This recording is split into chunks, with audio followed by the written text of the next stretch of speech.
Hello everyone. Welcome to IAS नमा। आज target 70th BPSC की सीरीज में हम लोग देखने जाएंगे मेडिवल हिस्ट्री। और हम डिस्कस यहाँ पर करेंगे 30 इयर्स के पीवाईक्यू स्टार्टिंग फ्रॉम 2023 टू 1994।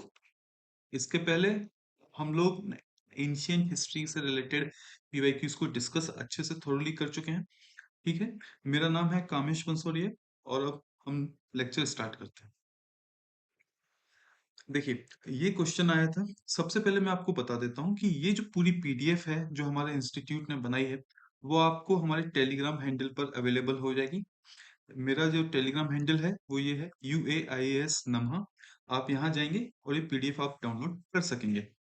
ठीक, तो आपको कुछ भी लिखना नहीं है, पहली बात। दूसरी बात, जो आपको पॉइंट याद रखना है वो ये है कि मेरा यहाँ टारगेट होगा कि मैं आपका 75% से ज्यादा मिडिवल हिस्ट्री पीवाईक्यूज के थ्रू ही कंप्लीट करा दूं। ठीक, तो मैं यहाँ पर रूलर्स को भी पढ़ूंगा और आपके साथ डिस्कस करेंगे हम लोग उनके कंट्रीब्यूशन, उन्होंने क्या किया। ठीक है।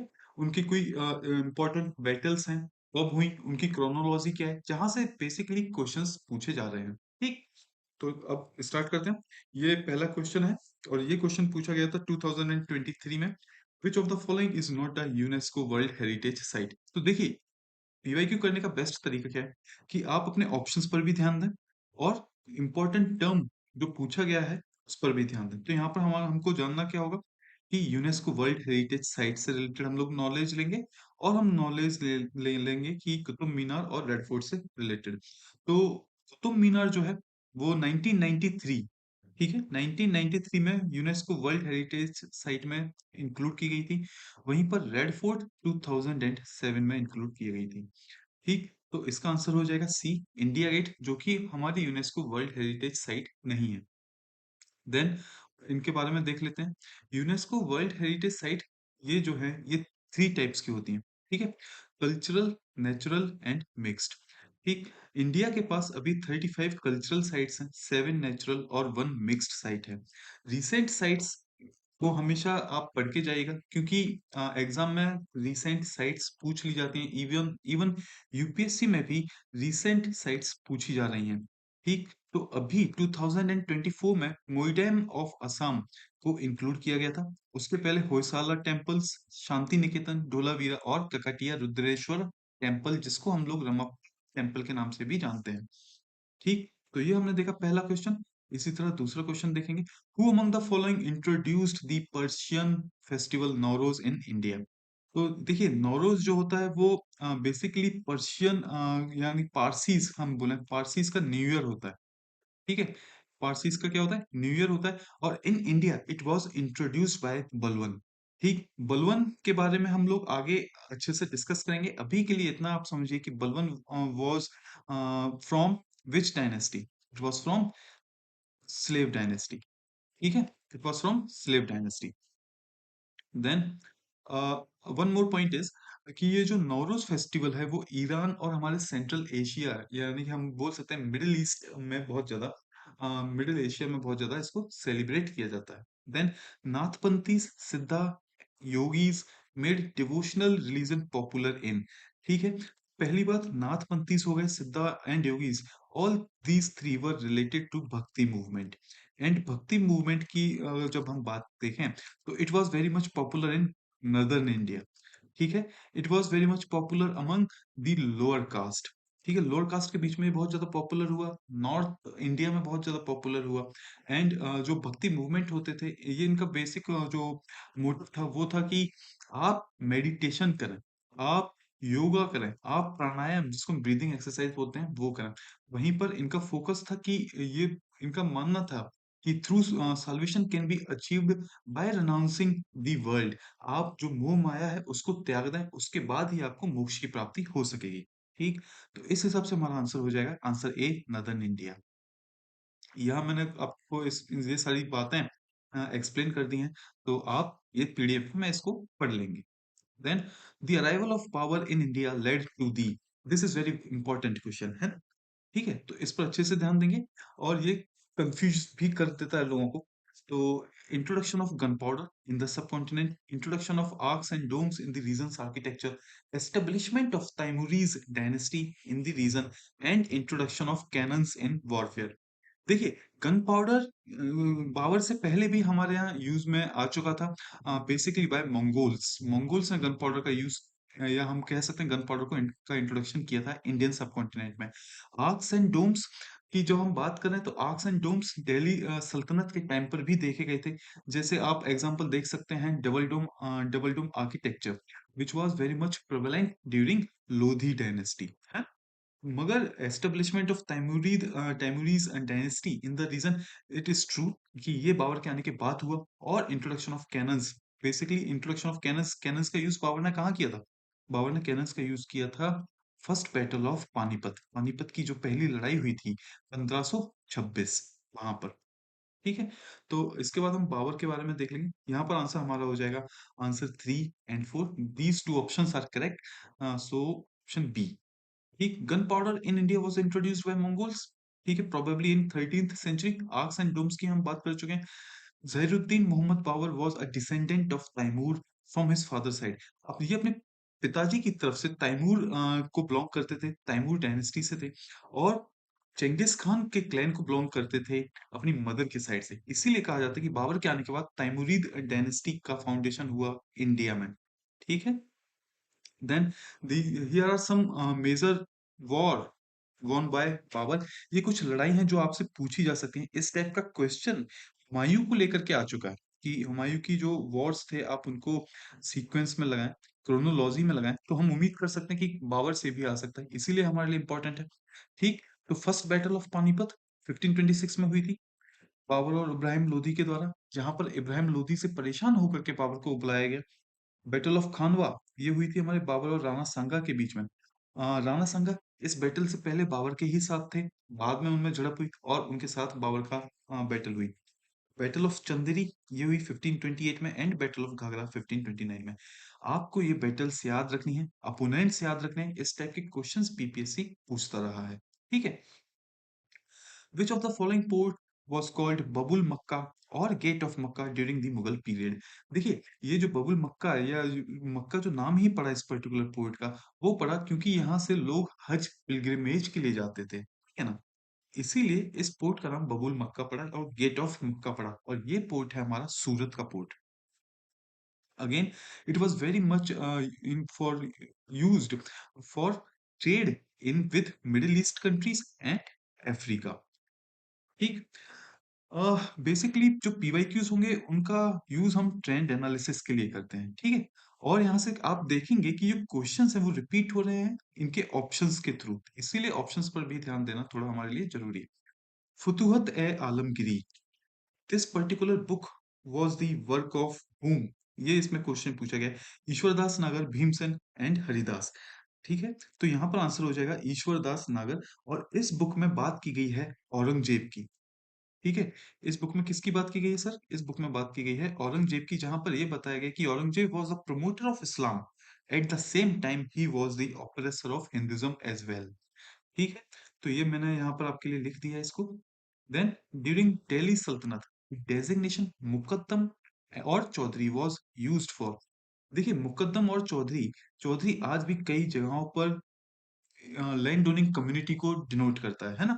वहीं पर मुकद्दम की भी अगर मैं आपसे बात करूं तो ट्राइबल एरियाज में मुकद्दम का ही मतलब है विलेज हेड। ठीक है, और दिल्ली सल्तनत में भी मुकद्दम का मतलब विलेज हेड ही था। तो यहाँ पर इसका आंसर हो जाएगा विलेज हेडमैन। ठीक है, इसके बाद हमारा काम यह है कि हम आगे और भी इसी से रिलेटेड टर्म्स हैं वो देख लें। जैसे कि विलेज अकाउंटेंट। ठीक है, विलेज अकाउंटेंट हम बोलते थे पटवारी को, और यही पटवारी ही थे जो दिल्ली सल्तनत में भी विलेज अकाउंटेंट ही कहलाए। ठीक, उसके बाद ये मैंने आप लोगों को एक टेरिटोरियल डिवीजन दे दिया है दिल्ली सल्तनत का, जिसमें बताया गया कि दिल्ली सल्तनत प्राइम पर था, उसके बाद ये डिवीजन होता है इसका सरकार में, सरकार के बाद शेख, परगना और विलेज। शेख को कंट्रोल करते हैं शेखदार, परगना को कंट्रोल करते हैं आमील, आमील और विलेज को कंट्रोल करते हैं मुकद्दम या फिर हम यहाँ पर मुकद्दम के कुछ और नाम भी हैं, जिनको हम समझते हैं मुकद्दम, चौधरी एंड खुद, ये एक ही आदमी हैं, ठीक है? इसके बाद ये जो मुकद्दम होते थे, वो एज़ अ मिडलमैन भी काम करते थे, स्टेट और विलेज के बीच में। इनका काम होता था विलेज से रेवेन्यू कलेक्ट करना और स्टेट को देना, ठीक है? While village accountant was called Patwari. Then next question is who among the famous ruler founded a suburban township of Nagalapuram near Vijayanagar after his mother's name? इनमें से किसने अपनी माता के नाम पर टाउनशिप नगलापुरम को फाउंड किया? ठीक, Harihara and Bukka, Krishnadevaraya, more than one of the above and E none of the above. देखिए, हरिहर एंड बुक्का, इनका जब नाम आता है तो आपको समझ में आता है कि भाई they were the founder of Vijayanagar empire. ये विजयनगर एम्पायर के फाउंडर थे। मगर यहाँ पर क्वेश्चन पूछा गया कि टाउनशिप किसने बनाई? तो ये बनाई थी कृष्णदेवराय। ठीक है? He was one of the very important ruler under Vijayanagara empire. अच्छा, विजयनगर एम्पायर का हमने नाम लिया है, तो देखिए यहाँ पर 4 डायनेस्टीज़ थी। एक Sangam dynasty, then Tuluva dynasty and Aravidu dynasty. ठीक है? तो ये जो हमारे कृष्णदेवराय थे, वो तुलुवा डायनेस्टी को बिलॉन्ग करते थे। ठीक है? ये एक फैक्ट हो गया इनके बारे में।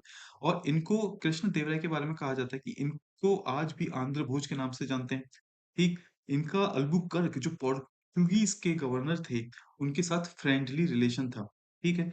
वहीं पर इन्होंने विट्ठल स्वामी और तिरुपति टेम्पल्स जैसे जो टेम्पल हैं, उनका निर्माण कराया। और जैसे कि हमने देखा कि अकबर के टाइम पर नवरत्न है, वैसे ही इनके कोर्ट में इनके टाइम पर अष्टदिग्गज होते थे। अष्टदिग्गज, और इनमें से ही एक अष्टदिग्गज थे तेनाली रामकृष्ण, जिनको हम तेनाली रामा के नाम से भी जानते हैं। सिमिलरली आपने यहाँ अष्टदिग्गज देखा, मराठास में हमने एंशिएंट इंडिया में पढ़ा था कि उनके पास क्या थे? अष्टप्रधान। मराठास में कौन थे? अष्टप्रधान। और ये अष्टप्रधान की शुरुआत किसने की? इनकी शुरुआत की थी शिवाजी। ठीक है? तो एक ये भी आपके पास फैक्ट हो गया। Then Tabaqat i Akbari was written by whom? ठीक है कि भाई तबाकत ए अकबरी किसने लिखी है? तो this book relates to it is related to Akbar. ठीक है, ये अकबर से रिलेटेड है। और ये बुक लिखी है निजामुद्दीन अहमद ने। निजामुद्दीन अहमद ने इस बुक के बारे में कहा जाता है कि ये it is much more reliable then Akbarnama. While the Akbarnama, ये आपके लिए एक और फैक्ट हो जाएगा और काफी इंपॉर्टेंट है। ठीक है, कि Akbarnama was written by Abul Fazl. These type of questions are asked many times, have been asked many times in state PCS। ठीक है, तो ये बहुत इंपॉर्टेंट हो जाता है हमारे लिए कि हम जाने कि ये बुक किसने लिखी। Then our next question is in which of the following battles are the opponents are not correctly stated? ये जो battles हैं इनमें से opponents कहाँ सही मैच नहीं किए गए हैं? First battle of Panipat, Babur versus Ibrahim Lodi. It is true, हमने देखा है कि भाई ये तो 1526 में हुई थी। Second battle of Panipat, second battle of Panipat हुई थी हमारी 1556 में। And it was between Hemu Hemu and Akbar.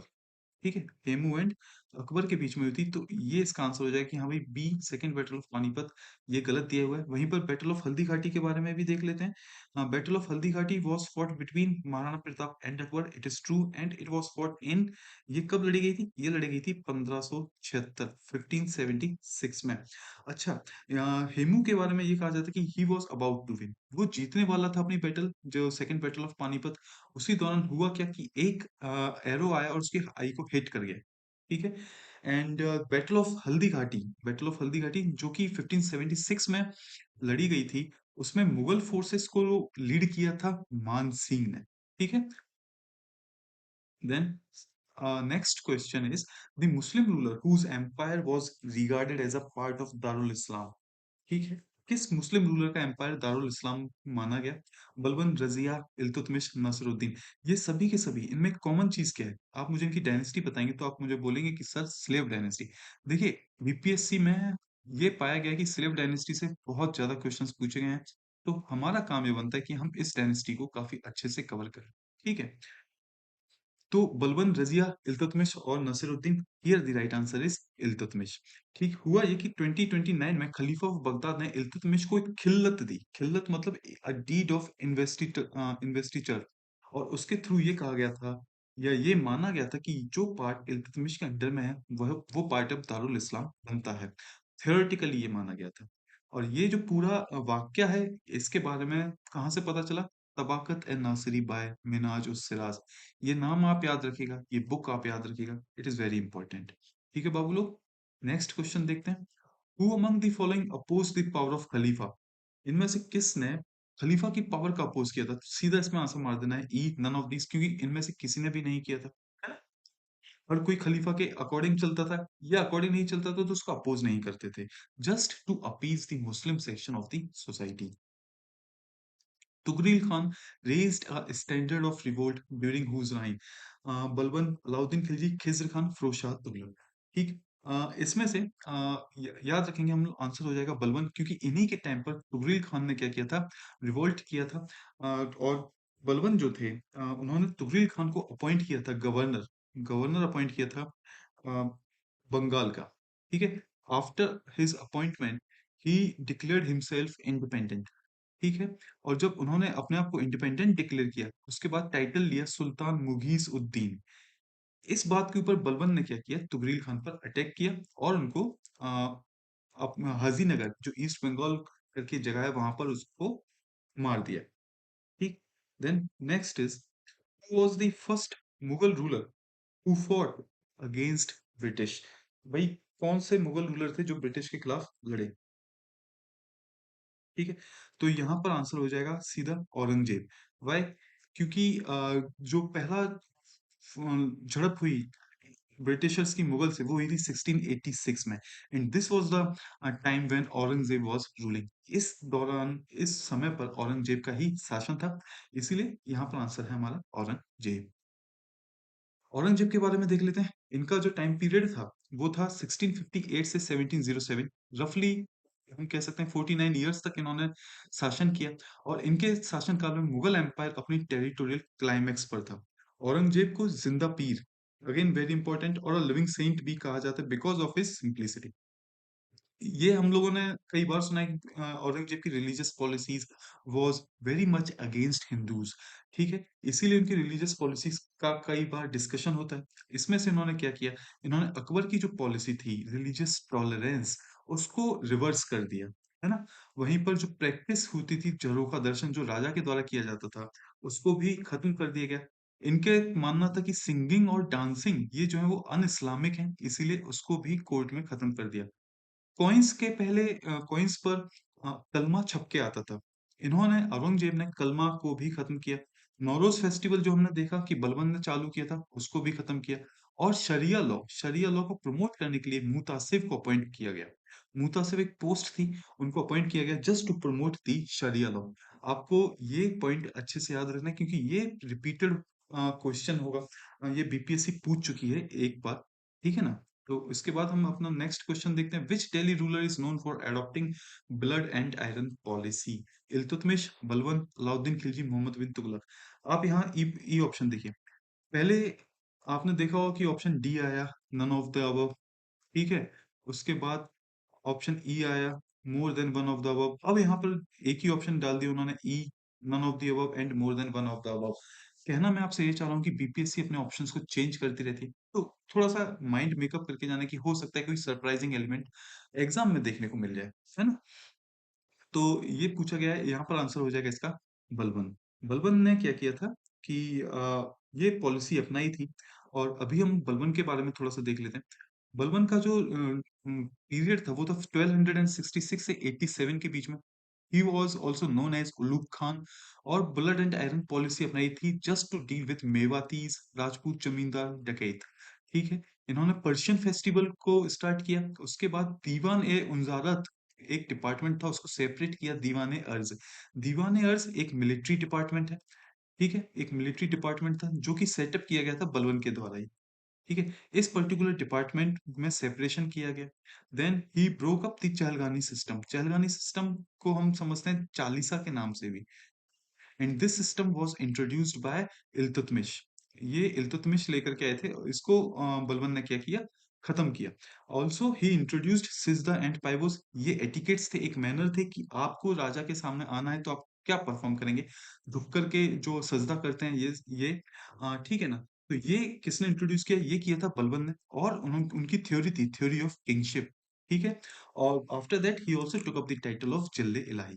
तो देख लीजिए आपको इसमें से कितने क्वेश्चंस बन सकते हैं। पहला कि ब्लड एंड आयरन पॉलिसी, दूसरा इसका दूसरा नाम क्या था? मेवाती। तीसरा ये पर्शियन फेस्टिवल के ऊपर क्वेश्चन बन सकता है। देन दीवाने अर्ज के ऊपर क्वेश्चन बन सकता है। चैलगानी सिस्टम को किसने तोड़ा? एक क्वेश्चन आपका ये भी है। देन एक क्वेश्चन आपका ये है कि सिजदा पाइवोस किसने इंट्रोड्यूस किया? Then theory of kingship and title of Zille Ilahi. इस पर्टिकुलर पैरा से आपके 8 क्वेश्चंस बन सकते हैं, इसीलिए इस पर थोड़ा-सा ध्यान देंगे हम लोग, ठीक? Then which medieval empire was famous for local self government? Same nature का ही क्वेश्चन हम लोग एंशिएंट हिस्ट्री के डिस्कशन में भी किए थे। वहाँ पर हम देखे थे कि the answer is Chola empire, और हम इसको समझे भी थे कि भई चोल एम्पायर का इन्फ्लुएंस रूल यहाँ तक था, और इन्फ्लुएंस इनका काफ़ी हमारे साउथ ईस्ट एशिया तक था। इसीलिए इनको ग्रेट चोल के नाम से भी जानते थे। ठीक है ना? Then next is Pitradura style is related to which of the following? Decorating the wall with floral design made of semi-precious stone, building sloping walls, use of arc in construction, use of marble in building, none of the above, और ये हमारा more than one of the above. The answer here is A. ठीक है ना? ये जो particular style है ये हम लोग को देखने को मिलती है वेरी फेमस इन ताजमहल। ये मैं आपको एक फोटो दिखा दे रहा हूँ। देखिए ये यहाँ पर क्या एक फ्लोरल डिजाइन है। ठीक, ये जो पर्टिकुलर डिजाइन आप देख रहे हैं ये यहाँ पर फॉर्म किए गए हैं थ्रू प्रेशियस स्टोन। इसमें हमने और भी देखा था स्लोपिंग वॉल्स। ठीक, तो ये आप देखें यहाँ पर ये जो वॉल बनाई गई है वो स्लोपिंग इन नेचर है ना? Just to provide the strength. और ये सिस्टम इंट्रोड्यूस किया था तुगलक्स ने, जिसको हम जानते हैं बैटर सिस्टम के नाम से भी। ठीक, तो ये हमने अपने बाकी ऑप्शंस भी देखे। Then which Mughal ruler established karkhana for painting? जब भी पेंटिंग की बात आती है तो आपको याद रखना है यहाँ पर एक फेमस नेम, जहांगीर। क्योंकि जहांगीर के टाइम पर ही पेंटिंग क्या थी अपने क्लाइमैक्स पर थी, बट कारखाना सिस्टम जो था वो बनाया गया था अकबर के द्वारा। ठीक है, तो प्रमोट आर्ट। और कारखाना यहाँ केवल जहां पेंटिंग को लेकर ही नहीं था, बाकी आर्ट्स को लेकर के भी काफ़ी थे। ठीक है? Mughal painting reached its climax during Jahangir, however karkhana was established during Akbar tenure. कारखाना जो बने थे वो एज़ अ रेगुलर डिपार्टमेंट बनाए गए, और इन डिपार्टमेंट को हेड करने के लिए, यानी कि हम बात कर सकते हैं कारखाना पर निगरानी रखने के लिए, उनको मैनेज करने के लिए 2 पोस्ट बनाई गई, दीवान-ए बुयूतक और मीर सामन। आप याद रखेंगे ये 2 नाम, जब भी आपसे पूछा जाएगा कि भई दीवान-ए-मुअत्तत क्या था? तो आप बोलेंगे हाँ भाई कारखाना को हेड करने के लिए था ये, पोस्ट बनाई गई थी दीवान-ए-बुयूतत और मीर सामान। ठीक है? Then Mughal painting reached its zenith, ये हम देख ही चुके हैं। हाँ भाई किसके अंदर था? जहांगीर के अंदर। जहांगीर के बारे में देख लेते हैं। जहांगीर का जो टाइम पीरियड था वो था 1605 से 1627 एडी। ये अकबर के सन थे। इनका दूसरा नाम क्या था? सलीम। ठीक, वहीं पर आफ्टर असेंडिंग द थ्रोन, गद्दी पाने के बाद इन्होंने अपना टाइटल लिया नूरुद्दीन जहांगीर। इनका जो असेशन था to the throne was challenged, इसको चैलेंज किया किसने? इनके बड़े बेटे प्रिंस खुसरो ने, who was under the influence और हु वाज हेल्प्ड बाय, हम या तो हम कह सकते हैं इनकी और इनके प्रिंस खुसरो की हेल्प कौन कर रहा था? गुरु अर्जन देव। ठीक है। देन जहांगीर के शासनकाल में 2 इंग्लिशमैन आए और उनके कोर्ट को विजिट किए। एक थे विलियम हॉकिंस और एक थे sir Thomas Roe. William Hawkins जब इनके पास आए तो उन्होंने तुर्किश में इनसे बात की। इससे खुश होकर के इन्होंने इसको किसकी उपाधि दी? खान की। ये एक इम्पोर्टेंट क्वेश्चन है, और ये एक हम आगे इसको देखेंगे, ये पीवाईक्यू है। ठीक है? Again he established Zanjir e Adil. ठीक है? ये उनकी वाइफ के नाम है मिनार-उन-निसा, नूरजहाँ, पातशाह बेगम एक टाइटल था जो उनकी वाइफ को मिला। सेकंड वाइफ जो थी उसका नाम था मनमती, जगत गोसाई और जोधाबाई। ठीक है। Then in medieval India why was Mansabdari system introduced? Medieval India में मनसबदारी सिस्टम क्यों इंट्रोड्यूस किया गया? तो सबसे पहले मनसबदारी सिस्टम इंट्रोड्यूस किसने किया? तो आप कहेंगे अकबर ने। ठीक है? अकबर ने इंट्रोड्यूस किया। अच्छा, इसमें मनसब का मतलब क्या था? मनसब का मतलब था रैंक। तो मनसबदारी सिस्टम में हम रैंक दे रहे थे लोगों को, सोल्जर्स को, और जो रैंक होल्डर थे उनको हम बोलते थे मनसबदार। तो it was for facilitating recruitment to the army. थोड़ा-सा मनसबदारी सिस्टम देखते हैं। The Mansabdari system was a hierarchical ranking system. ठीक है? Introduced by Akbar. The term mansab relates to position or rank. Individual with this system was referred to mansabdar. Important ये है कि जो मनसबदार होते थे उनको पेमेंट दिया जाता था कैश में, और जो कैश सैलरी होती थी वो 2 तरह की होती थी, एक जट और एक सवार। जट जो होती थी वो होती थी पर्सनल सैलरी, सवार जो होती थी वो होती थी वो होता था इनका मेंटेनेंस कैवलरी के लिए। देखिए कोई भी रैंक जो होती थी मानसबदार में, उसके रैंक के अकॉर्डिंग उनको अलाउ किया जाता था कि आप कितनी कैवलरी होल्ड करेंगे। और इस कैवलरी को मेंटेन करने के लिए अकॉर्डिंगली उनको सवार यानी कि maintenance for the cavalry salary दिया जाता था। फर्दर इनको जागीर भी दी जाती थी, ठीक है, to support their military expenses. फिर हम बात करते हैं अकबर की। वेरी इंपॉर्टेंट, यहाँ से काफी क्वेश्चंस बनेंगे। पहला, ये एक तो इन सन थे हुमायूं के, ये इतना इंपॉर्टेंट नहीं है, बट इनका टाइटल था जलालुद्दीन मोहम्मद अकबर बादशाह गाजी। पहला क्वेश्चन आपका यहाँ से बन सकता है। Then Bairam Khan was his regent. Regent कैसे? क्योंकि बहुत कम उम्र में इन्होंने गद्दी संभाल ली थी। उनको गाइड करने के लिए एज अ उनका वर्क संभालने के लिए एक रीजेंट बनाया गया और उनका नाम था बैरम खान। दूसरा क्वेश्चन आपका ये बनेगा, हरका बाई इनकी वाइफ थी। इन्होंने दूसरा एक नया रिलीजन बनाया और उसका नाम दिया दिन इलाही। ये आपका तीसरा क्वेश्चन यहाँ से बन सकता है। और ये जो पर्टिकुलर रिलीजन था Din Ilahi, it was a mix of values from several religion, ठीक है, एंड बीरबल एडॉप्टेड इट। तो आपसे ये भी पूछा जा सकता है कि भाई दिन इलाही किसने अडॉप्ट किया था, तो आप बोलेंगे बीरबल ने अडॉप्ट किया था।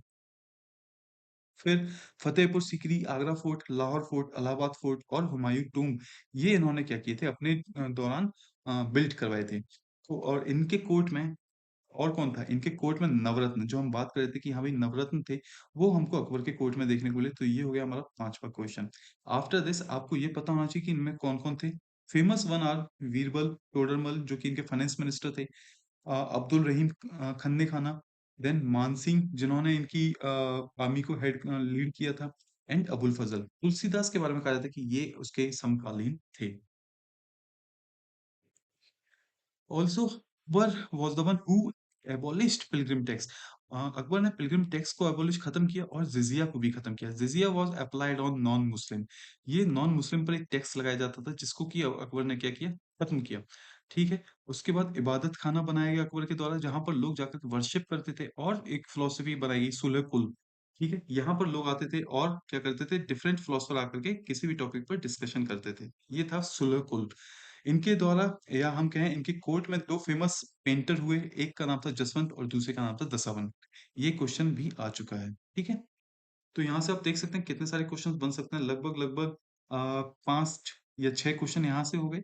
उसके बाद पिलग्रिम टैक्स और जिजिया, ये तो कई बार पूछा जा चुका है। 7, इबादत खाना 8, 9, 10, इस पूरे अकबर से आपको 10 पॉइंट हैं जो आपको याद रखने हैं, जहां से क्वेश्चंस बनने के चांसेस हैं। Then which Delhi sultan built maximum number of canals. देखिए कैनल्स और इरिगेशन की बात की जाएगी तो इसमें सीधा आपको याद रखना है फिरोज शाह तुगलक। ठीक है, फिरोज शाह तुगलक ने काफी वर्क किया था इरिगेशन को लेकर के। उन्होंने वाटर टैक्सेस भी लगाए जब वो इरिगेशन प्रोवाइड कर रहे थे, उन्होंने कहा अब मैं क्या कर सकता हूँ, वाटर टैक्स भी लगा सकता हूँ। तो फिरोज शाह तुगलक के बारे में देख लेते हैं। 1351 से 1388 तक इनका रूल रहा था। इन्होंने एक सिटी फाउंड की थी, जौनपुर। जौनपुर किसके याद में? मोहम्मद बिन तुगलक, जिनको हम जोना खान भी जानते हैं, ठीक है। अकबर ने जिजिया टैक्स को एबॉलिश किया था, मगर फिरोज शाह ने क्या किया, फिरोज शाह ने जिजिया टैक्स को एक सेपरेट टैक्स बनाया था। और उनका मानना था कि नहीं, जिजिया टैक्स ब्राह्मण को भी देना होगा। अदर टैक्सेस जो कि फिरोज शाह तुगलक तुगलक ने लगाए वो थे खरज। खरज हम देख चुके हैं, अभी देखेंगे जक़ात एंड खम्स।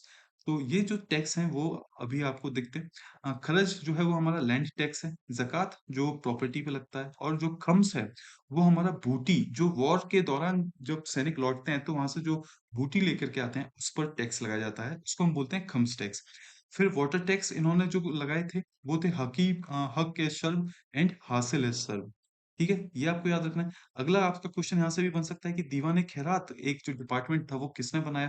तो आप बताएंगे कि हाँ भाई, इन्होंने फिरोज शाह तुगलक ने बनाया, and this department was for the marriage of poor girls, गरीब कन्याओं के विवाह के लिए डिपार्टमेंट बनाया गया। और एक हॉस्पिटल, मतलब हॉस्पिटल बनाए गए, उनका नाम था दरुल शिफा। ये हॉस्पिटल के ऊपर हम आगे और डिस्कशन करेंगे। Then which sultan demanded half the crops on land after measurement as revenue, मतलब हाफ ऑफ प्रोडक्शन की एज अ टैक्स किस सुल्तान ने मांगा? इल्तुतमिश, बलबन, अलाउद्दीन खिलजी, मोहम्मद बिन तुगलक। यहाँ पर आंसर हो जाएगा अलाउद्दीन खिलजी। अलाउद्दीन खिलजी को हम लोग जानते हैं उनकी मार्केट पॉलिसीज के लिए। है ना? उनकी मार्केट पॉलिसीज़ के लिए, आर्मी में रिफॉर्म्स के लिए और स्पाई सिस्टम के लिए। ठीक है? Then Alauddin Khilji became the ruler after killing his father in law. Jalaluddin Khilji को मारने के बाद ही अलाउद्दीन खिलजी गद्दी मिली। उसके बाद अलाउद्दीन खिलजी ने जब जलालुद्दीन को मार दिया, उन्होंने बोला, किंगशिप नोज़ नो किंगशिप। मतलब राजाशाही में रिश्तेदारी नहीं चलती। ठीक है? और उन्होंने कहा कि नहीं, now we are going to separate religion from politics. ठीक है? इस पर्टिकुलर इंसिडेंट के लिए अलाउद्दीन खिलजी बहुत माने जाते हैं। फिर एक मूवी हमने देखी होगी, पद्मावत। उसमें राजा रतन सिंह की जो वाइफ थी पद्मिनी, उसके लिए अलाउद्दीन खिलजी चित्तौड़ जाके लड़े। देन ये जो पद्मावत मूवी थी वो किसकी बुक पर डिपेंड करती है? ये है हमारी जयासी की बुक पद्मावत पर। ठीक है? ऑल्सो ही इंट्रोड्यूस्ड डाग एंड चेहरा सिस्टम। डार्क सिस्टम में क्या हो रहा था? डार्क सिस्टम में हॉर्सेस की ब्रांडिंग की जा रही थी अकॉर्डिंग टू देयर क्वालिटी। ये हॉर्स इस क्वालिटी का है, ये हॉर्स उससे कम क्वालिटी का है, ये हॉर्स बेटर क्वालिटी का है, बेस्ट, बेटर, ठीक है, वर्स या गुड, जो भी। ये हो रहा था ब्रांडिंग ऑफ हॉर्स। ठीक है? इन डार्क सिस्टम और चेहरा सिस्टम में ये था कि हम सोल्जर्स के डिस्क्रिप्शन दे रहे थे उनके रोल का। फर्दर अलाउद्दीन ने क्या किया, 4 ऑर्डिनेंसेस निकाले। ठीक है? और ये जो 4 ऑर्डिनेंस हैं इनके बारे में देख लेते हैं, यहाँ से भी क्वेश्चंस आते हैं। ठीक? पहला ऑर्डिनेंस डील करता था स्पाई सिस्टम से, रीऑर्गेनाइज किया इन्होंने स्पाई सिस्टम को। देन दूसरा ऑर्डिनेंस डील करता था जो फ्री ग्रांट्स थे लैंड के, उनको कॉन्फिस्केट करने से। तीसरा ऑर्डिनेंस से इन्होंने प्रोहिबिट किया वाइन का कंजम्पशन अपने एरिया में, और चौथा ऑर्डिनेंस के थ्रू ये नोबल्स की जो पावर थी उसको कर्ब किया और कहा कि आप without my permission you are not allowed gather and marriage, inter marriage. ठीक है? इंटर मैरिज और सोशल गैदरिंग आप मेरी बिना परमिशन के नहीं करेंगे। Then to control the market prices को कंट्रोल करने के लिए अलाउद्दीन ने मार्केट को ही 3 डिफरेंट कैटेगरीज में डिवाइड किया। पहला grain market which was called mandi. Second Sarai Adl, जहां पर केवल कपड़े बेचे जाते थे। और तीसरा मार्केट स्लेव्स एंड हॉर्सेस के लिए। फर्दर दीवान रियासत एंड शहनाई मंडी, 2 ऑफिसर्स का अपॉइंटमेंट किया गया टू चेक दीज मार्केट, कि यहाँ पर कोई करप्शन ना हो, कोई भी अगेंस्ट में काम ना करे हमारे रूल्स के। और अलाउद्दीन के टाइम पर आमिर खुसरो ने एक राइटिंग की और खजाइन उल फतूह करके, जहां पर अलाउद्दीन की विक्ट्रीज के बारे में बताया गया है। ठीक है? तो ये काफी ज्यादा पॉइंट्स हम लोगों ने यहाँ से देख ली। इस पूरी पैरा से काफी क्वेश्चंस बन सकते हैं। एक बार आप इसको बहुत अच्छे से कीजिएगा, करीब 12 से 13 क्वेश्चंस आपके यहाँ से बन सकते हैं। देन शेख बहुद्दीन जकारिया, ये पूछा गया है कि शेख बहुद्दीन जकारिया किस सिलसिला से हैं। तो इसके बारे में हम लोग देख लेते हैं। ऑप्शंस हैं सूरावादी सिलसिला, ठीक है, चिश्ती सिलसिला, ऋषि सिलसिला और फिरदौसी सिलसिला। ये एज अ फैक्ट आप याद रखेंगे, इसका आंसर हो जाएगा चिश्ती सिलसिला। ठीक है? हु स्टेटेड, इस क्वेश्चन में पूछा गया कि भाई 5,000 से 20,000 के आसपास लोग लगे जिन्होंने 40 साल तक काम किया टू बिल्ड अ पैलेस, एक पैलेस बनाने के लिए इलाहाबाद में अकबर के टाइम पर। और ये बात किसने कही है? ठीक है? तो यहाँ पर ये हमारे लिए इम्पोर्टेंट है, बट इससे ज्यादा इम्पोर्टेंट है इसके ऑप्शंस, मनुक्की, टेवर्नियर, अब्दुल हमीद लाहौरी और विलियम फिंच। ये बात कही थी विलियम फिंच ने, मगर हम क्या करेंगे, हम बाकी ऑप्शंस को भी देखेंगे। निकोलो मनुक्की, ये जो थे वो एक इटालियन ट्रेवलर थे, और इन्होंने स्टोरिया दो मोगोर लिखी। इस पर्टिकुलर स्टोरिया दो मोगोर में इन्होंने बताया मुगल एम्पायर के बारे में। ये ये हमारे इंडिया में इन्होंने विजिट किया था during the rule of Shahjahan. Shahjahan के टाइम पर ये हमारे इंडिया आए थे। वहीं पर टेवर्नियर जो है उनके बारे में जब देखते हैं, तो इनका पूरा नाम था जीन बैप्टिस्टे टेवर्नियर। ये एक फ्रेंच थे, और ये इंडिया में कम से कम 6 बार, यानी कि 6 टाइम्स इन्होंने इंडिया को विजिट किया। ठीक? अब्दुल हमीद लाहौरी, ये एक हिस्टोरियन थे शाहजहां के कोर्ट में। ठीक है ना? तो ये हमने देखा। Which sultan was reputed to be Akbar of Kashmir, इसको अकबर ऑफ कश्मीर के नाम से जाना जाता है। सुल्तान शमशुद्दीन शाह, सुल्तान कुतुबुद्दीन, सुल्तान सिकंदर, सुल्तान जैनुल अबिदीन। ये आंसर हो जाएगा सुल्तान जैनुल अबिदीन। और इनको अकबर ऑफ कश्मीर कहा जाता है because of his tolerance towards religious policies, because of his liberal religious policies. इनकी जो पॉलिसीज थी वो काफी लिबरल थी। वहीं पर लाइक अकबर इन्होंने भी क्या किया, जजिया को जजिया को एबॉलिश किया। ठीक है? Then who was the first Muslim ruler to formulate the theory of kingship? जैसे ही आपको theory of kingship दिखी, आप इस क्वेश्चन को मार दीजिए बलवंत। ये हम लोग आगे यानी कि प्रीवियस अपने जो क्वेश्चंस थे उसमें डिस्कस कर चुके हैं।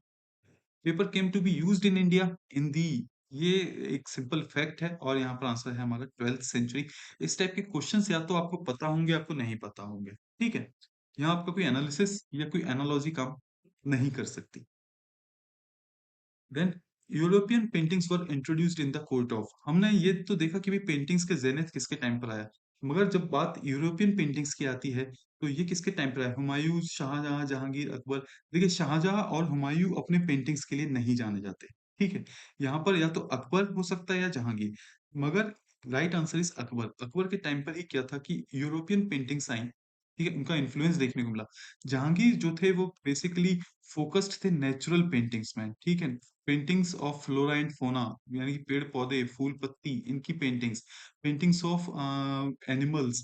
ठीक है, इनके पेंटिंग्स में जहांगीर का ज्यादा इंटरेस्ट था। उन्होंने खुद जेबरा की पेंटिंग की थी। ठीक है ना, जेब्रा की पेंटिंग की थी। अकबर ने यूरोपियन स्टाइल को इंट्रोड्यूस किया और वहीं पर एक टेक्निक है फोर साइटनिंग।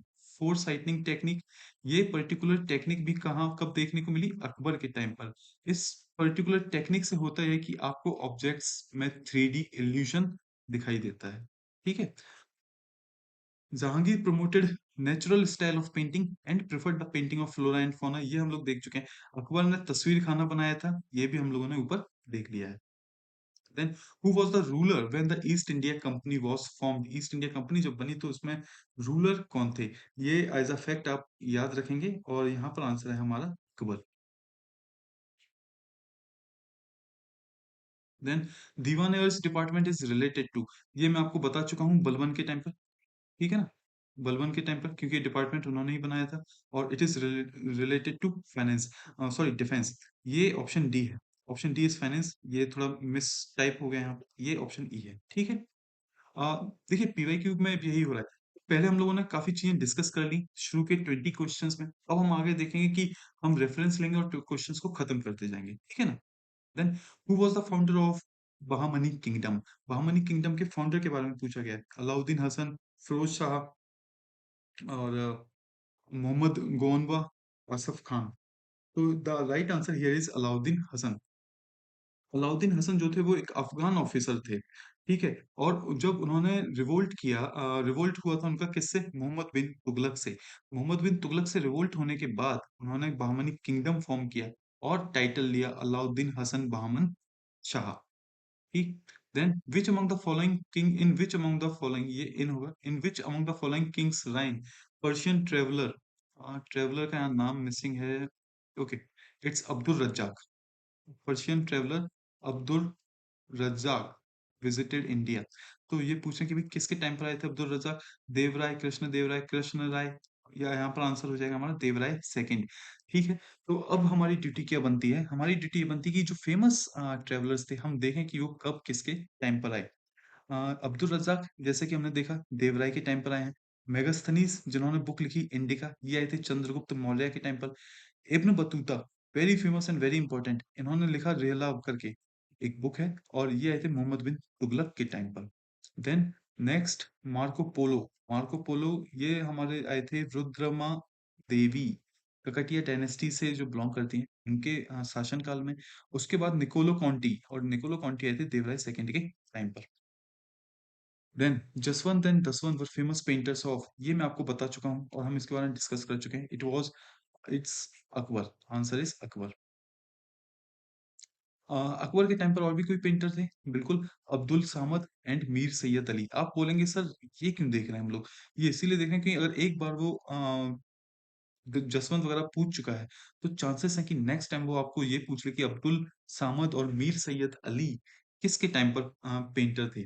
ठीक है, उसी के बाद जब पेंटिंग की बात है तो जहांगीर के बारे में भी देख लेते हैं कि इनके जो टाइम पर पेंटर थे, जो इनके कोर्ट में पेंटर थे, वो थे उस्ताद मंसूर। ठीक है, it is very important, so just keep in mind. Then next question is Nalanda Vihara was destroyed by, it is open question. ये जो है इस टाइप के क्वेश्चंस हमारे लो हैंगिंग फ्रूट हैं, ये हमको गलत नहीं करने हैं। ठीक है ना। और ऐसा कहा जाता है कि नालंदा विहार को जब जला दिया गया तो वो 2 महीने तक जलती ही रही। इतनी बड़ी वहाँ पर लाइब्रेरी होती थी और ये जलाया किसने? Bakhtiyar Khilji. Then what is ढाई दीन का झोंपड़ा? ढाई दीन का झोंपड़ा क्या है? अ, तो देखिए ढाई दीन का झोंपड़ा जो है वो मॉस्क है and it was built by या मैं कहूँ इट वाज़ कमीशन्ड और it was built during the tenure of Qutubuddin Aibak. ये कुतुबुद्दीन ऐबक के टाइम पर इसको बनाया गया था और इसका जो डिज़ाइन था वो अबू बकर ने डिज़ाइन किया था इसको। फर्दर इट वाज़ ब्यूटीफाइड और हम समझ सकते हैं कि it was modified by Iltutmish. ठीक है? Then in which language Tuzuk e Baburi was written? Tuzuk e Baburi है क्या ये? ये है बाबर की ऑटोबायोग्राफी, ठीक है? बाबर की autobiography and it was written in Turkish language. It was written in Turkish language. Later, this book was translated in Persian by Abdul Rahim Khane Khana. मैंने आपको बोला था कि ये नाम आपको आगे देखने को मिलेगा। ठीक। After that next question is who was the commander of Rana Pratap's army in the battle of Haldi Ghati? यहाँ पर पूछ रहा है राणा प्रताप की आर्मी के बारे में। मानसिंह जो थे ये तो अकबर की आर्मी से लड़ रहे थे, ठीक है ना? और राणा प्रताप की आर्मी से लड़ रहे थे हकीम खान। राणा प्रताप की आर्मी से लड़ रहे थे हकीम खान। बैटल ऑफ हल्दी घाटी हमने पहले भी देखा, it was fought in 1576। Maharana Pratap और अकबर के बीच में ये लड़ाई हुई। इसके बाद हुआ क्या कि भाई महाराणा प्रताप यहाँ से भाग निकले थे और ये लड़ाई इनकंक्लूसिव रही थी। ठीक है। Then what where was the capital of Shivaji? Shivaji की कैपिटल कहाँ थी? सिंधुगढ़, पूना, कोल्हापुर और रायगढ़। शिवाजी की कैपिटल थी हमारे रायगढ़ में। शिवाजी भोसले को हम लोग और किस नाम से जानते हैं? छत्रपति शिवाजी महाराज। और इन्होंने ही राष्ट्रप्रधान यानी कि 8 मेंबर्स की एक काउंसिल ऑफ मिनिस्टर्स को फॉर्म किया था। ये कौन-कौन से मिनिस्टर्स थे? इनके नाम क्या थे? ये भी मैं आपको हमारा जो एंशिएंट हिस्ट्री का जो लेक्चर है उसमें डिस्कस कर चुका हूँ आपके साथ। ठीक है? Who was the found first ruler यानी फर्स्ट रूलर कह लो या फिर फाउंडर कह लो स्लेव डायनेस्टी? कहा ना यहाँ पर स्लेव डायनेस्टी से बहुत क्वेश्चंस हैं, इसको अच्छे से करेंगे। स्लेव डायनेस्टी के फर्स्ट रूलर कौन थे या फाउंडर कौन थे? तो इसके फाउंडर थे कुतुबुद्दीन ऐबक। ठीक है, एक बार देख लेते हैं भाई कुतुबुद्दीन ऐबक और ये पूरी स्लेव डायनेस्टी। तो देखिए Qutbuddin Aibak was the founder और ये कब बनी थी? 1206 में। वहीं पर कुतुबुद्दीन ऐबक का रूल था 1206 से 1210 एडी। इनके बाद आते हैं इल्तुतमिश। अनदर जो मैं कहूँगा इम्पोर्टेंट रूलर, तो वो है हमारे इल्तुतमिश। फिर हम देखते हैं रुकनुद्दीन रज़िया। रज़िया के बारे में क्या है भई? Razia was the first and only Muslim sultan ठीक है ना? Till now. अब अभी तक मतलब ये पहली और आखिरी मुस्लिम सुल्तान बनी। ठीक है। आफ्टर दैट बलबन, बलबन को हम अच्छे से देख चुके हैं। कुतुबुद्दीन ऐबक को और किस नाम से जाना जाता है? Then he is also known as Lakh Bakhsh. और इन्होंने क्या किया था? स्टार्ट किया था construction of Qutub Minar. The construction of Qutub Minar was started by Qutubuddin Aibak. हालांकि ये जो कंस्ट्रक्शन था उसको कंप्लीट किसने किया? इल्तुतमिश ने। इल्तुतमिश। ठीक है।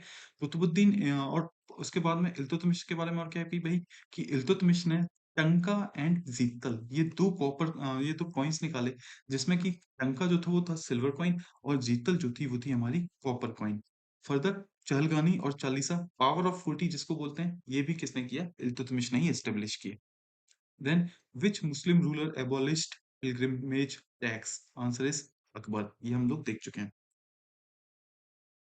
Who was the ruler of Devagiri at the time of Alauddin Khilji's invasion? ठीक है, तो यहाँ पर प्रताप रुद्र देव मलिक कफूर ये तो खुद खिलजी के ही साथ थे। राणा रतन सिंह ये पद्मावत वाले युद्ध में थे और रामचंद्र देव यही इसका आंसर हो जाएंगे रामचंद्र देव। What was Darul Shafa? दरुल शफा हम देख रहे थे कि भाई क्या है, मैंने आपको बताया था it is a free hospital. Then Itmatuddaulah tomb was in at Agra was built by ये जो पर्टिकुलर अगेन टाइपिंग मिस्टेक ये जो पर्टिकुलर टूम है ये आगरा में बनाया गया था नूर जहां के द्वारा और ये बनाया गया था उनके फादर की मेमोरी में। ठीक है, इस पर्टिकुलर टूम को because of its similarity with Taj Mahal हम बेबी ताज या बच्चा ताज के नाम से भी जानते हैं। ठीक है, ये यहाँ पर मैं आपको इसका फोटो दिखा देता हूँ। It is Itimaduddaula tomb. ठीक है, और इसको कहा जाता है ड्राफ्ट ऑफ ताजमहल और हम बोलते हैं इसको जूल बॉक्स। ठीक है, jewel box. Then in the Mughal administration Muhtasib आ गया। ये मुतासिब इसको कौन लेकर के आए थे? इसको लेकर के आए थे औरंगजेब। ठीक है, औरंगजेब। तो ये मुतासिब कौन थे? वहां पर इनका काम क्या था? शरिया लॉ। शरिया लॉ को प्रमोट करना यानी कि कहीं ना कहीं मॉरलिटी को प्रमोट करना। तो इसका आंसर हो जाएगा हमारा an officer in charge of public moral. After that common feature to all bhakti saint was that they देखिए मैंने आपको बताया ना कि ये जो भक्ति सेंट होते थे, ये क्या करते थे डिवोशनल सॉन्ग्स एरियाज़ में जाकर के गाते थे, उनको लोगों को अट्रैक्ट करते थे अपनी तरफ। अब जब ये सॉन्ग गा रहे थे तो इनका मानना था कि नहीं ये जो सॉन्ग गाए जाएँ वो लोकल लैंग्वेज में गाए जाएँ जिससे कि वहाँ के जो लोकल्स हैं, उनको उनकी बातें समझ में आएँ। इसलिए इसका आंसर है A composed their verses in language understood by the followers. Next question is which region of India was known for the cultivation of poppy plant during British rule? देखिए जो पॉपी प्लांट था उसमें या हम कहें opium opium के लिए British east India company ने क्या किया अपनी मोनोपोली बनाई थी बिहार और बंगाल के रीजन में hence the answer is Bihar Okay. When he attained kingship, he was quite independent of rules and orders of शरीयत। इसमें बोला गया है कि भाई बरनी ने ये पर्टिकुलर स्टेटमेंट किसके लिए कहा था कि भाई जब उसने गद्दी पकड़ी तो वो पर्टिकुलर राजा रूल्स और ऑर्डर ऑफ शरीयत से बिल्कुल परे था। तो बरनी ने ये बात कही थी किस राजा के लिए? इसमें आपसे ये क्वेश्चन पूछा गया है and the answer is Alauddin Khilji. ये जो पूरा इंसिडेंट है जो स्टेटमेंट है बर्नी ने एक बुक में कहा और उन्होंने बुक लिखी है तारीख ए फिरोज शाही ठीक है तो ये जो पर्टिकुलर आपको बुक है ये आपको याद होनी चाहिए यहाँ से आपको क्वेश्चन बनने की प्रोबेबिलिटी है ठीक है देन इन दी मुगल एडमिनिस्ट्रेशन मदद ए माश इंडिकेट्स ठीक है मदद ए माश का मतलब क्या है मुगल एडमिनिस्ट्रेशन में देखिए क्वेश्चंस हमेशा इस टाइप से बनते हैं कि आपको कीवर्ड दे दिया जाएगा और पूछेंगे कि भाई इसका मतलब क्या है मीनिंग कीवर्ड्स और उसका मीनिंग ठीक है तो यहाँ पर हम आपको बता दें कि मदद ए माश का मतलब है revenue free land given to learned person ठीक है ये जो हमारे ज्ञानी लोग होते थे ठीक है जैसे प्रीस्ट उस टाइम पर माने जाते थे इस इन इन लोगों को हमेशा revenue free land as a gift दे दी जाती थी और उसको मदद माश बोला जाता था ठीक है वहीं पर देख लेते हैं बाकी चीजें और कि भाई और मुगल टाइम पर और क्या था मुगल टाइम पे एक टैक्सेस लगाए गए जिनको बोला गया अवाब और ये अवाब क्या होते थे ये थे हमारे टेम्पररी टैक्स जैसे कि आज हम देखते हैं सेस ठीक है ये जो टैक्स होते थे वो रेगुलर टैक्स से ऊपर लगाए जाते थे ठीक है ना रेगुलर टैक्स के अलावा बाकी के अलग टैक्स होते थे वो अवाब कहलाए जाते थे वहीं पर खरच हम पहले भी देख चुके हैं it is a tax on agricultural land during Delhi सल्तनत Then, in the Sultanate time, the highest rural authority for land revenue. It is a good question. ये हम लोग पहले भी देख चुके हैं कि हाँ भाई चौधरी जो होते थे वो क्या होते थे मिडिल मैन का काम करते थे और ये इसमें आपसे पूछा गया है रूरल अथॉरिटी तो ये चौधरी ही है जो यहाँ से टैक्स लेते थे मैंने आपको बताया था कि भाई विलेज से टैक्स कलेक्ट करते थे और स्टेट को देते थे तो यहाँ आंसर हो जाएगा इसका Chaudhary Then, which dynasty was established after Taimur invasion in India? तो इसके लिए आपको पता होना चाहिए कि भाई तैमूर ने इन्वेजन कब किया है ना इसके लिए आपको पता होना चाहिए कि तैमूर ने इन्वेजन कब किया तो तैमूर ने इन्वेजन किया था लास्ट तुगलक रूलर जो थे महमूद शाह तुगलक के टाइम पर महमूद शाह तुगलक के टाइम पर इन्होंने इन्वेजन किया और इसके बाद फॉर्म हुई सैयद डायनेस्टी ठीक है तो Timur invaded India during the reign of last Mahmud Shah Tughlaq the last ruler of Tughlaq dynasty और जब वो वापस गए तो उन्होंने खिज्र खान को पंजाब का गवर्नर नॉमिनेट किया later it was Khizr Khan ये खिज्र खान ही था जिसने कि बाद में क्या किया दिल्ली को कैप्चर किया और एक नई डायनेस्टी को फॉर्म किया जिसका नाम था Syed dynasty Who among the following sultan had maximum numbers of slave in their court? ठीक है जब भी इस टाइप का क्वेश्चन आए तो ये काफी ओपन क्वेश्चन है वैसे but the answer here is Firoz Tughlaq wait then next is who among the following Mughal बादशाह हैड इशूड एन इम्पोर्टेंट फरमान इसमें से फरमान किसने इशू किया था तो ये भी काफी इंपॉर्टेंट क्वेश्चन है और ये काफी ओपन क्वेश्चन भी कहूंगा मैं इसको जनरली लोगों को पता होता है कि भाई फरमान किसने इशू किया तो वो किया था फारूक सैयार ने हमारे लिए इंपॉर्टेंट यहाँ पर ये है कि हम ये देखें कि फरमान में कंडीशन क्या थी ठीक है ना तो सबसे पहली बात it was introduced in 1715 and the important points related to this was कि कंपनी को परमिट किया गया था कि भाई आप दस्तक को क्या कर सकते हो इशू कर सकते हो ये जो दस्तक होते थे वो एज अ पास काम करते थे और ये दस्तक वैलिड थे केवल कंपनी के आइटम्स पर है ना नॉट फॉर प्राइवेट ट्रेड अब होता क्या था जब भी कोई कंपनी ने अपना आइटम बनाया और एक जगह से दूसरी जगह उसको भेज रही है तो ये दस्तक के थ्रू उस ड्यूरिंग देयर ट्रांसपोर्टेशन उस पर्टिकुलर आइटम पर क्या होता था, ड्यूटी नहीं लगती थी। बट विद द टाइम ये देखा गया कि दस्तक का मिसयूज हो रहा है, और जो कंपनी के ऑफिशियल्स थे वो उसको अपने प्राइवेट ट्रेड के लिए भी क्या करने लग गए, यूज करने लग गए। ठीक है। उसके बाद दूसरा जो पॉइंट है वो ये है कि जो कंपनी के कॉइन्स थे, जो वो अपने बॉम्बे में मिंट कर रही थी, ये पर्टिकुलर कॉइन्स को इस फरमान के थ्रू कहा गया कि नहीं भाई, अब आपके coin throughout the Mughal empire valid होंगे। आप उनमें क्या कर सकते हैं, ट्रांजैक्शन कर सकते हैं, अब वो हमारी करेंसी की तरह ही है। ठीक है। तो ये दो पॉइंट्स थे वो आपके लिए बहुत इंपॉर्टेंट थे। अनदर वन इज इंग्लिश, ये जो पर्टिकुलर मिशन था वो मिशन लिया गया किसके द्वारा, जॉन सुलमन के द्वारा। ठीक है। Then next is who among the following sultan gave employment to unemployed. ठीक है। यहाँ पर ज्यादातर हमने देखा कि भाई जो काम किसके द्वारा किया गया, वेलफेयर का, तो वो किया गया था फिरोज तुगलक। इसलिए उन्होंने क्या किया, एम्प्लॉयमेंट भी काफी दिया लोगों को, और वो थे फिरोज तुगलक। इसका आंसर हो जाएगा। Who became the first viceroy of Portuguese colony in India? Diaz, Vasco da Gama, Albuquerque और अल्मीडा। देखिए अल्बुकर्क जो थे वो अल्मीडा के बाद में बने हैं, ठीक है ना, और ये अल्मीडा पहले बन चुके हैं। अल्मीडा को हम लोग ब्लू वाटर पॉलिसी के लिए भी यहाँ पर जानते हैं। देन इनका पूरा नाम क्या है, इनका पूरा नाम है फ्रांसिस्को डी अल्मीडा। ये हमारे पहले वाइसराय थे और इन्होंने ब्लू वाटर पॉलिसी अडॉप्ट की। वहीं पर कुछ फोर्ट भी इनके द्वारा बनाए गए, कन्नानूर और कोचीन में। अल्फांसो डी अल्बुकर्क जो थे वो हमारे सेकंड वो थे, क्या बोलते हैं इसको, वाइसराय। और ये हमारे रियल फाउंडर कहलाए जाते हैं पोर्चुगीज के। इनके टाइम पर सबसे जो मेमोरेबल इवेंट है वो ये है कि इन्होंने कैप्चर किया था गोवा को। ये पर्टिकुलर क्वेश्चन आपसे पूछा जा चुका है कि गोवा को बीजापुर से किसने कैप्चर किया, है ना। Again one more point here is कि अल्बुकर्क के टाइम पर ये माना गया कि भाई सती को उन्होंने अपने एरिया में क्या कर दिया, एबॉलिश कर दिया है। ठीक। Then who among the following sultan whom Nizamuddin Auliya was not obliged to meet him। मतलब निजामुद्दीन औलिया किस सुल्तान से मिलने के लिए ऑब्लाइज नहीं थे, तो ये इसका आंसर हो जाएगा अलाउद्दीन खिलजी। ठीक है, अलाउद्दीन खिलजी इसका आंसर हो जाएगा। मगर हम लोग निजामुद्दीन औलिया के बारे में थोड़ा सा देख लेते हैं कि he was a famous Sufi saint of Chishti order. ये चिश्ती ऑर्डर का फेमस सेंट थे, और इनको महबूब इलाही के नाम से भी जाना जाता है। वहीं पर जब चिश्ती ऑर्डर की बात आई है तो आपको पता होना चाहिए Khwaja Moinuddin Chishti was the founder of Chishti order. ठीक है। Then next question is, who among the following Sultan had adopted the first title as Hazrat Ala, then Sultan? इनमें से किसने पहले हजरत आला का टाइटल रखा उसके बाद सुल्तान? तो देखिए शेर शाह सूरी जब साउथ बिहार को के वर्चुअल बोलना चाहिए रूलर बने, तब उन्होंने टाइटल लिया हजरत आला। और जब वो हुमायूं को डिफीट करते हैं, ठीक है ना, बैटल ऑफ चौसा में, उसके बाद उन्होंने टाइटल लिया सुल्तान। तो इसका आंसर हो जाएगा शेरशाह सूरी। ठीक है। Sher Shah Suri was the founder of Sur empire. ठीक है। After becoming the virtual ruler of south Bihar he adopted the title of Hazrat, Hazrat and later सुल्तान। ठीक है। शेरशाह सूरी ने कॉइन जो बनाया उसका नाम था रुपया।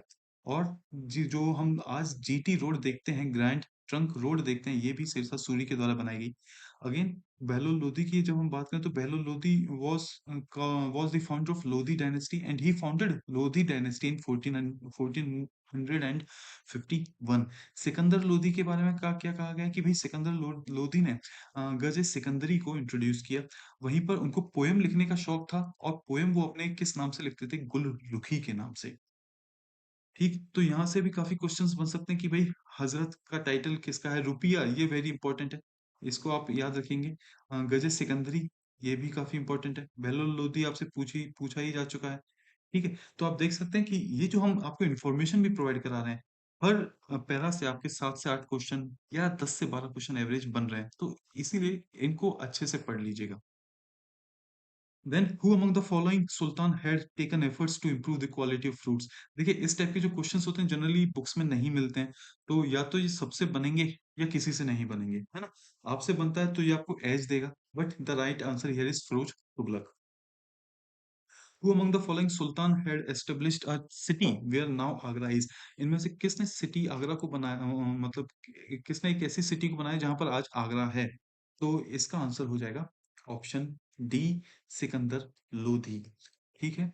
तो सिकंदर लोधी ने क्या किया, एक आगरा सिटी को भी बनाया और सिकंदर लोदी के बारे में कहा जाता है कि वो एक फैनेटिक मुस्लिम थे और उन्होंने ज्वालामुखी टेम्पल जो कि नागरकोट में, वहाँ पर काफ़ी जो पवित्र इमेज हैं या हम कहें मूर्तियाँ हैं, उनको तोड़ा भी था। ठीक है? राइटर ऑफ पृथ्वीराज रासो, मैंने आपसे पूछा कि भाई पृथ्वीराज रसो का राइटर कौन है? तो देखिए, कल्हान ने तो राज तरंगिनी लिखी थी, ये हम लोग देख चुके हैं, ठीक है? बिल्हान जैन है, मगर यहाँ पर आंसर हो जाएगा चंद्र बरदाई। क्यों? क्योंकि चंद्र बरदाई जो थे वो पृथ्वीराज चौहान के कोर्ट में पोएट थे और उन्होंने ही ये कविता पृथ्वीराज के ऊपर लिखी थी। और यहाँ से आप अगर लैंग्वेज का अंदाजा लगा सकें, तो it was written in Braj Bhasha. ठीक है? तो ये हमने यहाँ पर देख लिया। Then next is who contributed in architecture of Khajuraho temple. ये खजुराहो टेम्पल जो है, ये पहली बात यूनेस्को वर्ल्ड हेरिटेज साइट में आते हैं। ठीक है? दूसरा, ये छतरपुर एक डिस्ट्रिक्ट है एमपी में, ये वहां पर है। ठीक है? और इस पर्टिकुलर एरिया में किसका रूल था? चंदेल्स का। चंदेल्स का। So the right answer here is Chandel. Again these temples are famous for its erotic representation. इसमें आपको erotic नेचर की स्कल्पचर्स देखने को मिलते हैं, इसीलिए काफी ज्यादा फेमस है। ठीक। Then who was the ruler of Golconda which waged war with Raja Krishnadeva Raya. कि कौन से रूलर ने कृष्णदेव राय के साथ वॉर किया था? Quli Qutub Shah, Qutubuddin Aibak, Gajapati Ismail, Adil Khan. Right answer here is Quli Qutub Shah. ये कुली कुतुब शाह जो है वो कुतुब शाही डायनेस्टी से आते हैं और इन्होंने ने ही क्या किया, चार मीनार का यहाँ पर निर्माण कराया। Then Masnavi is a compilation of Muslim law. Muslim law का एक कंपाइलेशन है मसनवी बाय बाबर, बाबर के द्वारा। इसको किस नाम से जानते हैं? मुबाइन, दीवान, उनकी कंपाइलेशन और बाबरनामा। देखिए, बाबरनामा तो इसकी ऑटोबायोग्राफी है, तो ये तो आंसर नहीं है। Then the right answer is Mubain. ठीक है? जिहाद स्टार्टेड बाय औरंगजेब। औरंगजेब ने जब जिहाद को स्टार्ट किया तो उसके उसका क्या मतलब था?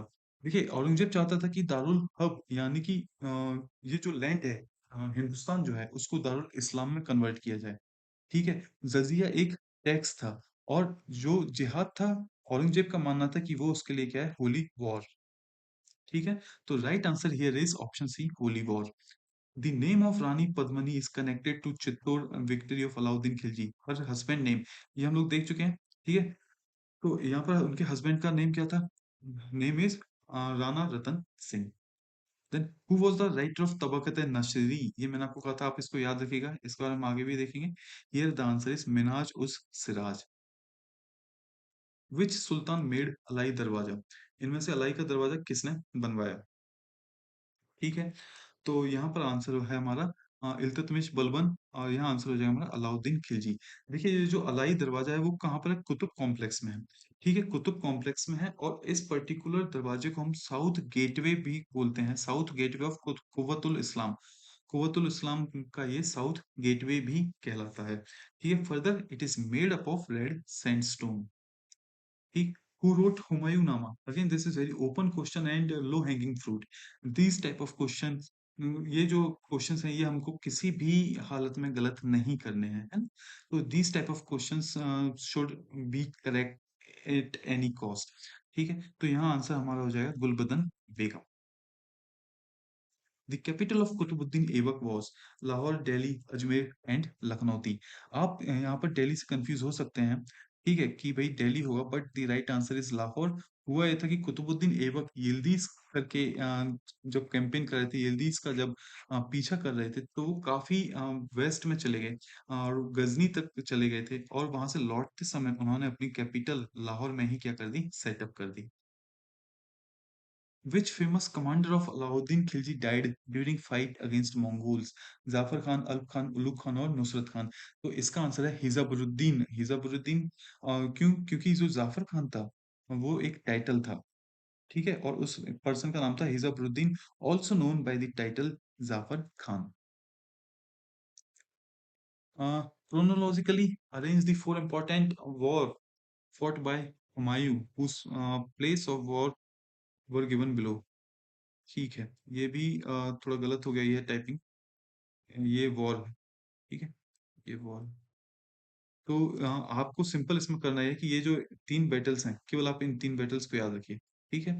ये किस कब हुई और किन-किन के बीच में हुई। तो बैटल ऑफ चौसा ये हुई थी 1539 में, battle of Kannauj 1540, battle of Sirhind 1555। ठीक है? बैटल ऑफ चौसा हुई थी शेर शाह और हुमायूँ के बीच में, ये हम लोग अच्छे से देख चुके हैं। बैटल ऑफ कन्नौज हुई थी हुमायूँ और शेर शाह के बीच में अगेन, और बैटल ऑफ सरहिंद हुई थी हुमायूँ और सिकंदर सूरी के बीच में। Then select first ruler of Vijayanagar who captured Goa from Bahmani. ये अभी आपको बताया ही था, मैंने कहा भी था कि ये क्वेश्चन पूछा जा चुका है। Here answer is Harihar second. ठीक है, हरिहर सेकंड के बारे में ही बोला गया है कि he assumed the title as king such as Raja Parmeshwar और महाराजा धीराज। ठीक है, which Englishman had received Khan title from Jahangir. तो आंसर मारिए सीधा, कैप्टन हॉकिंस। हम लोग डिस्कस कर चुके हैं इसको, ये पूरा वाक्य हम लोगों ने डिस्कस किया है। ठीक है, उसके बाद अगला क्या है, लेटर सर थॉमस रॉय, एक और जो इंग्लिशमैन थे सर थॉमस रॉय, वो आए थे जहांगीर के कोर्ट में। कब आए थे? 1615। Who was the last Mughal ruler to sit over Mayur Singhasan. Mayur सिंहासन यानी कि जिसको हम लोग पीकॉक थ्रोन भी बोलते हैं, और जो किसको बिलोंग करती थी? शाहजहां को। ठीक है, ये जो पर्टिकुलर थ्रोन थी, ये जो पर्टिकुलर गद्दी थी, इसको कौन लेकर गया? नादिर शाह। तो इसमें पूछा गया कि भाई लास्ट रूलर कौन था जो इसके ऊपर बैठा, मुगल रूलर, तो इसका आंसर है मोहम्मद शाह। ठीक है, मोहम्मद शाह। क्यों? क्योंकि ये थ्रोन जो थी वो 1635 से 1739 तक भारत में रही। ठीक है, और उस टाइम पर 1739 में मोहम्मद शाह का ही रूल था। Then which of the following indicated land revenue. इनमें से कौन लैंड रेवेन्यू का पार्ट है? तो खम्स, खम्स हमने देखा था कि भाई ये तो बूटी पर टैक्स लगता है। ठीक है, खरज हमने देखा कि हाँ भाई लैंड रेवेन्यू से। और उशरा, उशरा जो था वो दिल्ली सल्तनत के टाइम पर टैक्स लगता था। और मुक्ताई। ठीक है, तो आंसर हो जाएगा 1, 3 एंड 4। हाँ ठीक, answer is D, 1, 3 and 4। Ushra levied on land produce during sultan period. ठीक है, where was the first factory founded in 1612 by English. ये क्वेश्चन आप एक बार देख लीजिएगा, क्योंकि इसमें बोला कि 1612, but the right information is सबसे पहली जो फैक्ट्री बनाई गई वो बनाई गई मसूलीपट्टनम में। ठीक है, और ये जो मसूलीपट्टनम में बनी वो बनी 1611। मगर जब 1612 कह रहे हैं तो उसमें आंसर आप लगा सकते हैं सूरत, ऑप्शन के हिसाब से भी। और ये तकरीबन 1612-1613 के बीच में बनी। और ये पहली फैक्ट्री थी जो हमारे वेस्ट कोस्ट में बनी। ईस्ट कोस्ट में जो पहली फैक्ट्री बनी वो थी बालासोर में। ठीक है, उसके बाद कुछ फोर्ट भी देख लेते हैं। जैसे फोर्ट जॉर्ज, ये जो बना था वो था हमारा मद्रास में, और 1639 में ये इसको बनाया गया। फोर्ट विलियम जो कि काफी फेमस है, और ये हमारे कोलकाता में है या कलकत्ता में है, ये बनाया गया 1698 में। Then who was appointed as first iqta by Mohammad Ghori in India. देखिए, मोहम्मद घोरी जो थे वो इक्ता सिस्टम को इंडिया में लेकर के आए, और उन्होंने सबसे पहले जो इक्ता बांटा वो बांटा पंजाब में। At that time the first iqta was distributed to Qutubuddin Aibak. Qutubuddin Aibak को पहली इक्ता दी गई थी। देन ये हम लोगों ने पॉइंट देख लिया है। Later the iqta system was reorganized by Sultan Iltutmish. अब इक्ता क्या होता है सर? इक्ता एक टेरिटोरियल असाइनमेंट होता था, एक पार्सल ऑफ लैंड जो कि किसी भी पर्सन को दे दिया जाता था, और वहां से वो क्या करता था, अपना रेवेन्यू लेता था। ठीक है ना? उसके बाद जो होल्डर ऑफ इक्ता होते थे उनको हम वाली और मुफ्ती के नाम से जानते हैं। ये आपका इंपॉर्टेंट पॉइंट है यहाँ पर। ठीक है, अगेन ये भी इंपॉर्टेंट पॉइंट है। Which metal were used in coins टंका, शशगानी, जीतल ऑफ सल्तनत पीरियड। ठीक है, टंका और जीतल हम लोग देख चुके हैं अपने डिस्कशन में। ठीक है कि भाई टंका जो था वो हमारा सिल्वर कॉइन था, जीतल हमारा कॉपर कॉइन था। ठीक है, शशगानी ये जो कॉइन था ये लेके आए थे फिरोज, ये लेके आए थे फिरोज, और ये भी एक क्या था, सिल्वर कॉइन था। ठीक है, shashgani coin was introduced by Firoz Shah Tughlaq, which was equal to sixth of jital and was made of silver. तो यहाँ पर आंसर हो जाएगा silver, silver and copper, SSC। ठीक, under the reign of which sultan the large scale khalisa land was developed. ठीक है, गयासुद्दीन तुगलक, मोहम्मद बिन तुगलक, फिरोज शाह तुगलक और अलाउद्दीन तुगलक। सबसे पहले खलीसा लैंड क्या होती है? देखिए, खलीसा लैंड वो लैंड होती है जो किसी एम्परर को बिलोंग करती है, जो किसी राजा को बिलोंग करती है। तो ये जो आंसर हो जाएगा यहाँ पर वो हो जाएगा अलाउद्दीन खिलजी।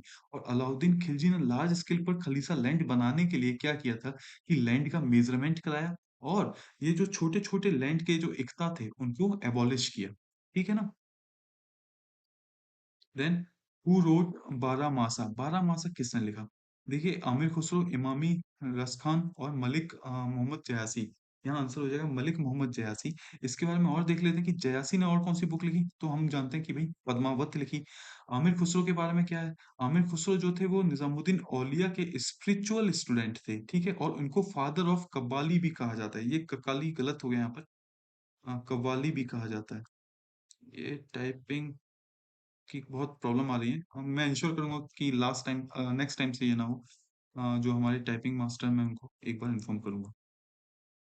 ठीक है, then what was the main feature of fiscal system of Vijayanagar empire. Vijayanagar empire का ये जो फिस्कल सिस्टम था उसका मेन फीचर क्या था? Cess profit from port, land revenue और करेंसी।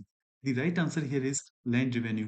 क्यों? क्योंकि ये जो लैंड रेवेन्यू था वो 1/6 से 1/4 तक प्रोड्यूस का लिया जाता था। Again the rate of land revenue was dependent on the fertility of land. ठीक है ना, एक तो फर्टिलिटी पर डिपेंड करता था और दूसरा इरिगेशन पर। अगर आपकी फर्टिलिटी ज्यादा होगी तो आपको लैंड रिवेन्यू बढ़ेगा, अगर आप इरिगेशन फैसिलिटी ले रहे हैं तो आपका लैंड रिवेन्यू बढ़ जाएगा। ठीक है, और इस पर्टिकुलर लैंड रिवेन्यू को कहा गया रया रेखा और रॉयल लाइन। ठीक है, then what was the main cause of victory of Babur in the battle of Panipat. ये एक अच्छा क्वेश्चन है क्योंकि यहाँ से आप काफी कंफ्यूज हो सकते हैं। एक हॉर्स सेटअप जो बाबर के पास था, स्टिरअप हॉर्स आर्मी का, या फिर मिलिट्री लीडरशिप तुलुगामा जो उसकी कैनन सिस्टम थी वो, या इंटरनल डिस्कॉर्ड ऑफ अफगान।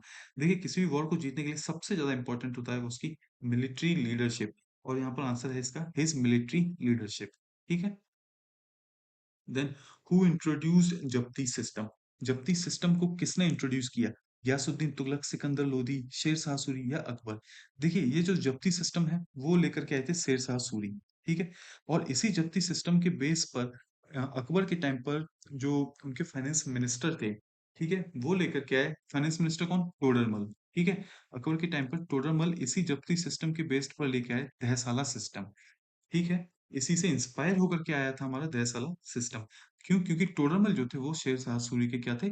एक शिष्य थे। ठीक है ना, आय ने dahsala land revenue system of Akbar, also known as zabti system और dahsala system, it was evolution of Sher Shah Suri's जप्ती system. ठीक है, और ये किसके द्वारा लाया गया? Raja Todarmal. Then zawabit was related to, zawabit क्या है भाई? Law of the state, the law which controlled the Mansab system, the law related to taxal या tax related to agriculture। तो यहाँ आंसर हो जाएगा law of the state. In Persian language zawabit is known as law of the state. Then who had started do aspa and सी अस्पा। देखिए दो aspa and सी अस्पा ये जो थी वो थी हमारी रैंक, रैंक जो दी जाती थी मनसब को। ठीक है, अब मनसब हम क्या होता है ये हम लोग देख चुके हैं। ठीक है, मनसबदारी सिस्टम लेके आए थे अकबर, बट दोअस्पा और सीएसपा लेकर के आए थे जहांगीर। ठीक है, then saranjami system was related to Maratha land revenue system, taluqdari system, Qutbshahi administration और नन ऑफ दीज। तो the right answer here is Maratha land revenue system. क्यों? क्योंकि सरंजम टाइटल दिया जाता था लैंड होल्डर्स को, है ना। मराठा लैंड रेवेन्यू सिस्टम, और यहाँ पर जो सरंजम टाइटल दिया जाता था वो दिया जाता था लैंड होल्डर्स को। ठीक है, तो ये हमारे आज पीवाईक्यूज का एंड होता है। यहाँ पर हमने मिडिवल हिस्ट्री के भी पीवाईक्यूज कंप्लीट कर लिए 30 इयर्स। ठीक है, अब आपका काम ये होगा कि जो रिपीटेड थीम है आप उन पर ज्यादा फोकस करके पढ़ें, और ये पीवाईक्यूज की मैं पीडीएफ डाल दूंगा। आप मेरे टेलीग्राम हैंडल पर जाएं, हमारे इंस्टीट्यूट के टेलीग्राम हैंडल पर, वहां से आप जाकर के क्या करेंगे? पीडीएफ को डाउनलोड करेंगे, इसका रिवीजन करेंगे, और आपका मोर और लेस काम काफी बन जाएगा। ठीक है, एंशियंट हिस्ट्री के भी हमारे पीवाईक्यूज के वीडियो डले हुए हैं, आप एक बार जाकर उनको भी देखें। नेक्स्ट हम लेके आएंगे मॉडर्न हिस्ट्री, मॉडर्न हिस्ट्री के पीवाईक्यू, और उसके बाद हम लोग लेके आएंगे जनरल साइंस, या फिर बिहार स्पेशल पर पीवाईक्यूज। ठीक है, तो जब तक के लिए बाबू लोग अच्छे से पढ़िए, ध्यान रखिए, बिल्कुल लापरवाही मत बरतिएगा, पीवाईक्यूज पर फोकस कीजिएगा। वैकेंसीज बहुत हैं और आपका बिल्कुल हो जाएगा। ठीक है, चलिए आज के लिए बस इतना ही। बाय।